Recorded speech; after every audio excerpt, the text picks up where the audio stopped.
अऊज़ुबिल्लाहि मिनश्शैतानिर्रजीम बिस्मिल्लाहिर्रहमानिर्रहीम अस्सलातु वस्सलामु अलैका या रसूल अल्लाह सल्लल्लाहु अलैहि वसल्लम अस्सलामु अलैकुम रहमतुल्लाहि व बरकातुहू।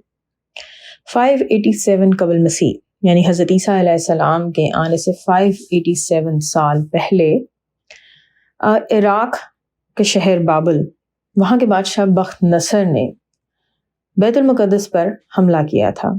बैतुल मुक़द्दस का उसने मुहासरा किया और यहूदियों की जो सल्तनत वहाँ आबाद थी, उसे किंगडम ऑफ जूदा कहा जाता था, उसको उसने फ़तह कर लिया। और उसके बाद उसने वहाँ पर यहूदियों की ईंट से ईंट बजाई और बैतुल मुक़द्दस शहर को मुकम्मल तौर पर तबाह कर दिया। वो लाखों की तादाद में यहूदियों को कैदी बनाकर अपने साथ बाबल इराक में ले आया। इसलिए यहूदियों के नज़दीक बख्त नसर सबसे बड़ा दुश्मन था। इंजील की किताब अरमिया, जिसे बुक ऑफ जेरमिया भी कहा जाता है, उसमें बख्त नसर को एक जालिम हुक्मरान बताया जाता है। और अल्लाह के नबी जेरमिया, जिनको उर्दू में अरमिया बोला जाता है, उनको नोहा ख्वां यानी रोने वाले नबी कहा जाता है। बख्त नसर ने अपनी हुकूमत के आखिरी दौर में इन नबी अलैहिस्सलाम को जेल में कैद कर दिया और फिर कुछ अरसे के बाद जेल में दलदल बनाकर उसमें इनको फेंक दिया था। इनके आखिरी वक्त के बारे में तारीख में कुछ खास पढ़ने को नहीं मिलता। यहूदियों के लिए बहुत मुश्किल वक्त था। बख्त नसर की वफात के बाद यहूदियों ने बैतुल मुक़द्दस में नए सिरे से आबाद होना शुरू किया। तो फिर उन्होंने ये किया कि अपनी मुक़द्दस किताब तौरात को नए सिरे से तरतीब दिया। और इस काम को करने में उनकी कोशिश इसलिए थी क्योंकि वो अपनी तारीख को अजीमुल शान करके बताना चाहते थे।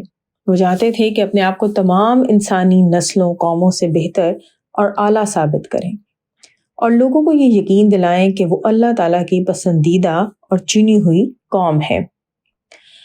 और ये मकसद उनका इसी सूरत में पूरा हो सकता था कि अगर वो अपना ताल्लुक किसी अजीम शख्सियत से जोड़ते कि जिनकी शोहरत पूरी दुनिया में थी। उन्हें ये शख्सियत अल्लाह के नबी हज़रत इब्राहीम अलैहिस्सलाम की सूरत में मिल गई। उन्होंने बहुत महारत से तारीख को अपने इन मकासद के लिए इस्तेमाल किया। इसके साथ साथ उन्होंने तारीख को मजहबी रंग भी दे दिया ताकि लोग इसे आसानी से कबूल कर लें। उन्होंने अपनी तारीख का ताल्लुक अल्लाह ताला के नबी हज़रत इब्राहीम अलैहिस्सलाम और उनके पोते हज़रत याकूब अलैहिस्सलाम के साथ जोड़ लिया और अल्लाह के नबी हज़रत मूसा अलैहिस्सलाम की कौम यानी जो यहूद थे उनको बनी इसराइल का नाम दे दिया। इसराइल जो है वो हज़रत इब्राहीम अलैहिस्सलाम का नाम भी है। यसरब में आबाद यहूदी तालीम और दौलत की वजह से बहुत नुमायां हैसियत रखते थे। यहूदी यसरब में आबाद इसी कायनात के आखिरी नबी सल्लल्लाहु अलैहि वसल्लम के इंतज़ार में हुए थे, लेकिन जब हुजूर पाक सल्लल्लाहु अलैहि वसल्लम यसरब आए तो वो आप सल्लल्लाहु अलैहि वसल्लम से हसद करने लगे क्योंकि उन्हें यकीन था कि आखिरी रसूल जो हैं वो तो बनी इसराइल से होंगे। उन्हें ये भी ख्याल था कि आखिरी नबी उन्हीं के दीन यानी यहूदियत को आगे बढ़ाएंगे। लेकिन जब उन्हें पता चला कि आखिरी नबी बनी इसराइल से नहीं है बल्कि हज़रत इस्माइल अलैहिस्सलाम की औलाद से है, तो उन्होंने इस हकीकत को मानने से इनकार कर दिया। इसी तरह जब उन्होंने ये देखा कि हुज़ूर पाक सल्लल्लाहु अलैहि वसल्लम इस्लाम की बात करते हैं तो उन्हें और चिढ़ हो गई। इस सिलसिले में उम्मुल मोमिनीन हज़रत सफ़िया बिन्ते हुई रज़ियल्लाहु अन्हा अपने बचपन का वाक़या बयान करती हैं। वो कहती हैं कि हम यसरब में रहा करते थे। मेरी उम्र 7 या 8 साल थी। मैं अपने ख़ानदान में सबसे लाडली थी। मेरे वालिद हुई बिन अख्तब और चचा अबू यासिर बिन अख्तब मुझे बहुत प्यार करते थे और सब बच्चों से ज़्यादा अहमियत देते थे। घर आते ही मुझे गोद में उठा लेना उनकी आदत थी। जब रसूल पाक सल्लल्लाहु अलैहि वसल्लम कुबा तशरीफ़ लाए तो हमें उनके आने की खबर हुई। मेरे वालिद और चचा कुबा में रसूल पाक सल्लल्लाहु अलैहि वसल्लम से मिलने के लिए सुबह सुबह निकल गए और सूरज ग़रूब होने के बाद घर वापस आए। जब वापस आए तो बहुत थके हुए थे। मुझे दोनों ने प्यार से उठाया, ना ही मुझसे बात की। वो बहुत परेशान और गम की हालत में थे। मैंने सुना कि मेरे चचा मेरे वालिद से पूछ रहे थे कि क्या ये वही है? तो मेरे वालिद ने कहा, खुदा की कसम, हाँ वही है। तो चचा ने कहा, क्या आप उन्हें ठीक से पहचान रहे हैं? मेरे वालिद ने कहा, हाँ। तो चचा ने पूछा कि अब आपका उन यानी हुजूर पाक सल्लल्लाहु अलैहि वसल्लम के बारे में क्या इरादा है? तो मेरे वालिद ने कहा कि खुदा की कसम, जब तक जिंदा रहूंगा उनसे सल्लल्लाहु अलैहि वसल्लम नाउज़ुबिल्लाह दुश्मनी करूंगा। यहूदियों की आसमानी किताब तौरात में आखिरी नबी सल्लल्लाहु अलैहि वसल्लम की निशानियां बहुत क्लियरली बयान की गई थी। اسی لیے ان نشانیوں کے مطابق وہ حضور پاک صلی اللہ علیہ وسلم کو جان چکے تھے کہ آپ صلی اللہ علیہ وسلم ہی اللہ تعالیٰ کے آخری نبی اور رسول ہیں، لیکن اپنی دشمنی اور بغض اور حسد کی وجہ سے وہ اس بات کو ماننے سے انکار کرتے تھے۔ سورہ بقرہ کی آیت نمبر 146 میں کچھ اس طرح سے اس کو بیان کیا جاتا ہے کہ میرے رسول صلی اللہ علیہ وسلم پر ایمان لانے والوں، یہ لوگ جنہیں کتاب یعنی تورات دی گئی یعنی یہودی میرے رسول محمد صلی اللہ علیہ وسلم کو یوں پہچانتے ہیں جیسے اپنے بیٹوں کو۔ ان کو اس بات میں کوئی شک نہیں کہ محمد صلی اللہ علیہ وسلم اللہ کے رسول ہیں، اس کے باوجود یہودیوں میں سے ایک گروہ جان بوجھ کر حق یعنی آپ صلی اللہ علیہ وسلم کی رسالت کو چھپاتا ہے۔ جب یہودی رسول پاک صلی اللہ علیہ وسلم سے ملنے کے لیے آئے تو ان میں ایک یہودی عالم بھی شامل تھے۔ رسول پاک صلی اللہ علیہ وسلم اس وقت سورہ یوسف کی تلاوت کر رہے تھے۔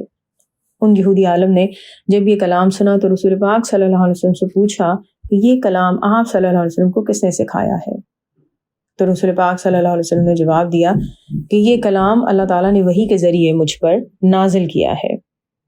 تو وہ یہودی عالم یہ سن کر کہنے لگا کہ مجھے یہ کلام ایسے محسوس ہو رہا ہے جیسے موسیٰ علیہ السلام پر نازل ہونے والی تورات۔ یہی یہودی عالم اس کائنات کے آخری رسول صلی اللہ علیہ وسلم کے بارے میں تورات میں بتائی جانے والی تمام نشانیوں کو بھی رسول پاک صلی اللہ علیہ وسلم نے دیکھ چکے تھے۔ اسے وہ بڑی محبت سے کہتے ہیں کہ آپ صلی اللہ علیہ وسلم یقیناً وہی نبی ہیں جن کے بارے میں تورات میں خبر دی گئی ہے۔ میں آپ صلی اللہ علیہ وسلم پر ایمان لاتا ہوں۔ یثرب میں رہنے والے یہودی علماء اس کائنات کے آخری نبی حضرت محمد مصطفیٰ صلی اللہ علیہ وسلم کے بارے میں بہت کچھ جانتے اور پہچانتے ہیں۔ قباء میں آنے والے یہودیوں کا رسول پاک صلی اللہ علیہ وسلم سے ملنے کے بعد فیصلہ مختلف ہے۔ کچھ تو رسول پاک صلی اللہ علیہ وسلم پر فوراً ایمان لے آئے اور کچھ رسول پاک صلی اللہ علیہ وسلم کو پہچان کر حسد میں مبتلا ہو گئے۔ رسول پاک صلی اللہ علیہ وسلم پر ایمان نہ لانے والے یہودی عالم یہ نہیں چاہتے کہ عام لوگوں کو رسول پاک صلی اللہ علیہ وسلم کے آخری نبی ہونے کا علم ہو۔ یہودیوں میں نمایاں شخصیت ابو رافع سلام کہنے لگے کہ محمد صلی اللہ علیہ وسلم اللہ کے رسول ہیں، اس میں کوئی شک نہیں۔ ہم محمد صلی اللہ علیہ وسلم سے نبوت کی وجہ سے حسد کرتے ہیں۔ ہمیں صدمہ ہے کہ نبوت بنی ہارون سے نکل گئی۔ یہودی میری بات نہیں مانتے۔ ہمیں محمد صلی اللہ علیہ وسلم کے ہاتھوں 2 بار ذبح ہونا پڑے گا، ایک بار یثرب میں اور دوسری بار خیبر میں۔ تو ان سے سوال کیا گیا کہ کیا محمد صلی اللہ علیہ وسلم ساری زمین کے مالک بن جائیں گے؟ تو ابو رافع نے کہا تورات کی قسم جو موسیٰ علیہ السلام پر نازل کی گئی، ہاں، اس کے باوجود میں یہ پسند نہیں کرتا کہ یہودیوں کو محمد صلی اللہ علیہ وسلم کے بارے میں میری تصدیق اور گواہی کا علم ہو۔ الصلاۃ والسلام علیکہ یا رسول اللہ صلی اللہ علیہ وآلہ وسلم۔ السلام علیکم ورحمۃ اللہ وبرکاتہ۔